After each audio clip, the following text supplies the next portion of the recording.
My old bosses. This is the guy that, if you've heard the story of how I proposed to Shell, this is the guy who told me, you know, when you fly in to go propose to Shell, just use my car, it's at the airport. Because that's what he would do.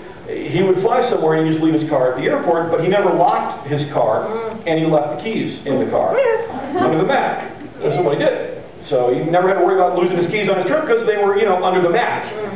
So he get fly home, jump out, go to the parking lot, find his car, get in. So that's what I did. I drove, proposed to Shell in his car, stole his car, right out of the parking lot.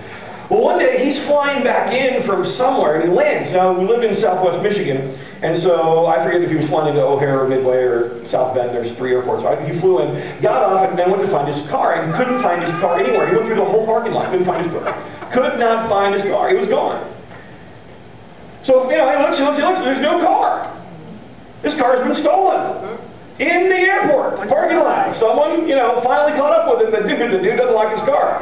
Open the door. Look, there's got to be keys in here. Look under the map. Voila, because that's an original place to hide your keys. And the car drives off. Files a police report. Collects insurance. Buys a new car. A couple months later, suddenly realizes that he'd flown into a different airport than he'd taken off.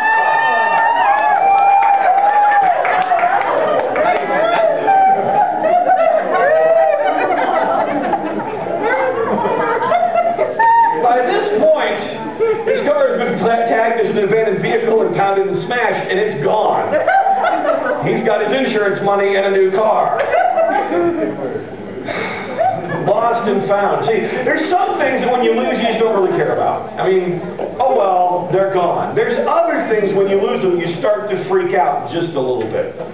TJ, this morning, trying to find his wedding ring. That kind of took priority, I'm guessing, from a lot of other stuff in his life, because the value of your ring is maybe $300, $800.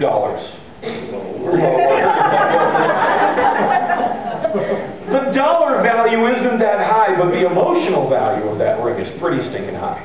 That's a pretty important piece of your life. If you get down and you're looking at what to sell in your house to pay a bill, you're not going, I'll take a wedding ring. Take that to a pawn shop. No, it's too valuable for that. There's things that are just important. Everybody, let's go to Luke chapter 15. We'll start in verse 1, just to give you context again. Tax collectors and other notorious sinners often came to listen to Jesus teach. This is Luke chapter 15, verse 1. Tax collectors and other notorious sinners often came to listen to Jesus teach.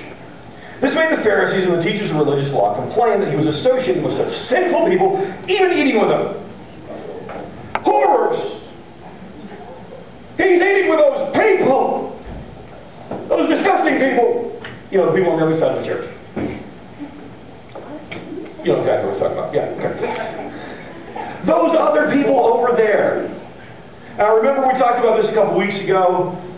The Pharisees and their vine, the common people, the sinners, they were not worth being in a relationship with. You wouldn't let they were at the same level as criminals. You wouldn't let your children eat with them or marry them. You wanted no association with them. It was this huge dividing wall. And so Jesus, who is supposed to be this rabbi, this teacher, this prophet, is walking around and he's sitting down with them, hanging out with them, being with them, eating with them. This is a scandal. This, again, is, you wouldn't do this if you were, you know, really a religious guy.